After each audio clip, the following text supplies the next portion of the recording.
নমস্কার বন্ধুরা, কেমন আছো তোমরা সবাই? আশা করছি ভালোই আছো। আজ ভূত চতুর্দশী, 14 শাক ভাজা খেতে হয়, তাই আমি সকাল সকাল শাক বাছতে বসে পড়েছি। এই যে শাক এই পেপার কিনে এনেছিল, এখানে বাছছি। 14 শাকের ভাজা খেতে হয় এই জন্য। আর এখানে একটা দোকানে দেখো 14 শাক ভাজা ক্যারি পাতা দিয়ে দিয়েছে। পেপার শাকের মধ্যে শাক এতটা বেরিয়েছে আর এতটা নষ্ট। মূলো শাকের মধ্যে এই এত বড় একটা মূলো ছিল, সবজি হয়ে গেল একটা। বসা যেন কমপ্লিট হয়ে গেছে, যেগুলো বাকি ছিল আজকে পুরো কমপ্লিট হয়ে গেছে। চলো দেখিয়ে দিই।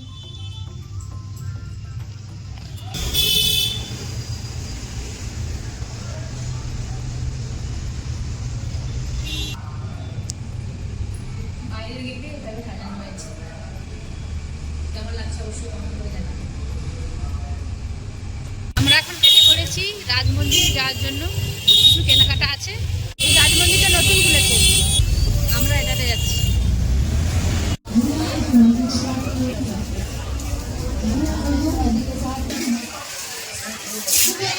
উপরে তো গিফটের আইটেমের জন্য প্রচুর পরিমাণে ভিড়, তার জন্য আমরা একটু নিচে চলে এলাম। এখানে কিছু জিনিস বাড়ির জন্য নেওয়া ছিল। হ্যাঁ, এটা আর ভালো হতো। গিফট কি নেবো এখন ঠিক করতে পারছি না আমরা, অনেকটা দেরি হয়ে গেছে আমাদের আসার।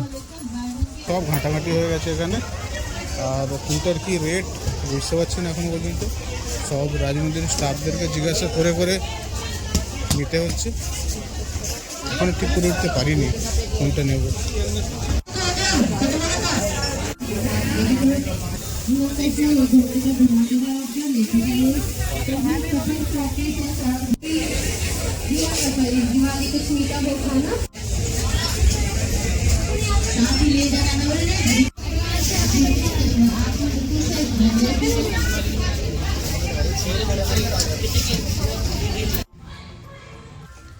বাড়ি চলে এসেছি বন্ধুরা, আর এই দুটো গিফট কিনে এনেছি।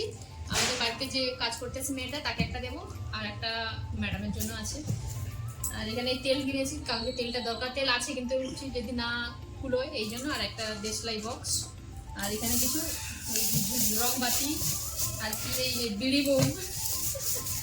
আর এইটা কিরকম ফাটালেই ফেটে যায়, এইটা ছোট বাচ্চাটাও ফাটাতে পারে।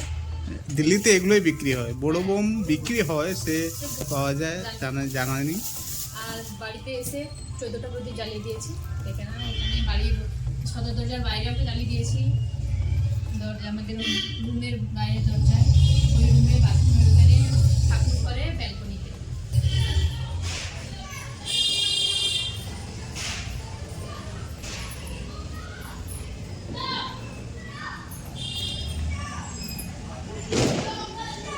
সাজানো হয়েছে, ব্যালকনি পুরো আলোয় আলোকিত হয়ে গেছে।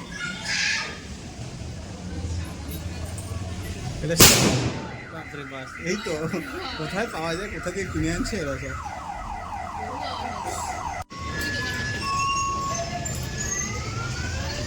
আজকের ভিডিওটা এই পর্যন্ত। কেমন লাগলো অবশ্যই কমেন্ট করে জানাবেন।